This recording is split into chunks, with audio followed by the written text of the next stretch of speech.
Kutegemea Mwokozi kwangu tamu kabisa, kukubali neno lake, nina raha moyoni. Yesu namwamini, nimemwona dhabiti. Yesu yu thamani, ahadi zake kweli. Baba Mwenyezi na mwenye rehema, kubali kusikia maombi yetu. Bariki watumishi wako wa nyumba hii. Baba mwema, uwasaidie na kuongoza. Tunakushukuru kwa kazi njema ambayo umeendeleza kwa familia hii, na hata baraka ya uponyaji. Zidi kupanua mipaka yao na kutana na mahitaji yao. Tunaposikiliza neno lako, nena pamoja nasi, kwa jina la Mungu Baba, Mwana na Roho Mtakatifu. Amen. Basi Bwana asifiwe. Basi mimi nataka tu kusema maneno ambayo inapatikana kwa kitabu cha Marko 2:1-12. Kulikuwa na mtu mmoja siku moja ambaye alikuwa mgonjwa. Na kulikuwa na watu 4 ambao walijua huyu anahitaji uponyaji. Kwa hivyo wakakuwa na umoja na upendo na wakambeba kumpeleka kwa Yesu Kristo. Hebu angalia watu waliokutana nao njiani. Kuna wengine waliwachekelea, wengine wakasema maneno, lakini hao watu wakambeba mpaka kwa Yesu Kristo. Walipoingia kwa nyumba penye Yesu alikuwa akihubiri, wakapata vikwazo. Watu walikuwa wamejaa, wakaamua kumpitisha kwa mabati. Hata mwenye nyumba angeuliza, lakini wakasema tutatoboa mabati, tumteremshe kwa Yesu, kesi baadaye.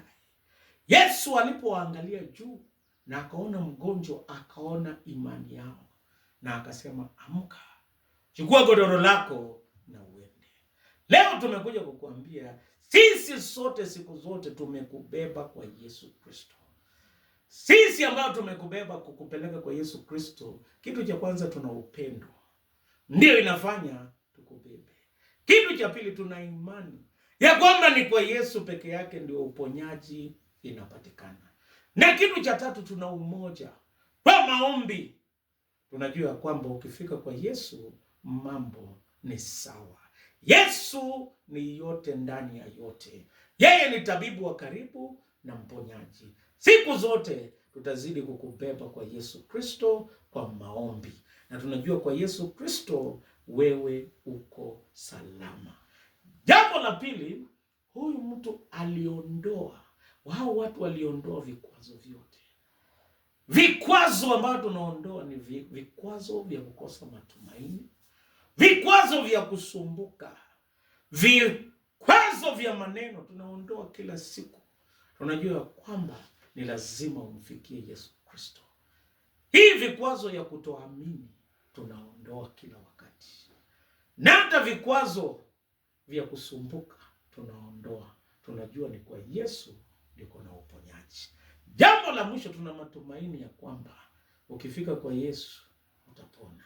Yesu akasema kitu cha kwanza, dhambi zako zimesamehewa. Akasema amka, chukua godoro lako na uende. Na kweli umeamka na umeenda. Yaani ninaona kama tumerudi back to 200. Iko mwaka gani? 2003. Tumerudi huko. Mungu anarejesha. Hata miaka yaliyoliwa na nzige anarejesha. Tunashukuru Mungu. Mungu wa amani awabariki. Na kila siku, si leo peke yake, hata kesho tutakubeba kwa Yesu Kristo. tutaondoa vikwazo vyote na tutatumainia Yesu. Wewe ni wa ushuhuda. You are a testimony. You are a blessing to all of us. We value and cherish you.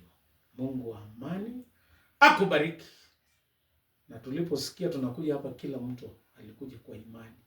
Na kila mtu alifikiria kivyake tofauti. Wakasema lazima tutafika hapo. 3 separate people were preparing to reach here. Wewe peke yako ndio huko juu. Na tuombe. Baba Mwenyezi na mwenye rehema, kubali kusikia maombi yetu. Bariki mzee wa nyumba hii. Bariki pia na dada wetu. Hata kumbuka Baba Mwenyezi, tunaomba wote wa familia hii. Tukushukuru kwa kazi njema ambayo umetenda. Tunaomba udhibitishe kazi hii na mtumishi wako muwezeshe kutekeleza mambo maradufu. Umsaidie na kumuongoza. Kwa jina la Mungu Baba, Mwana na Roho Mtakatifu. Amen.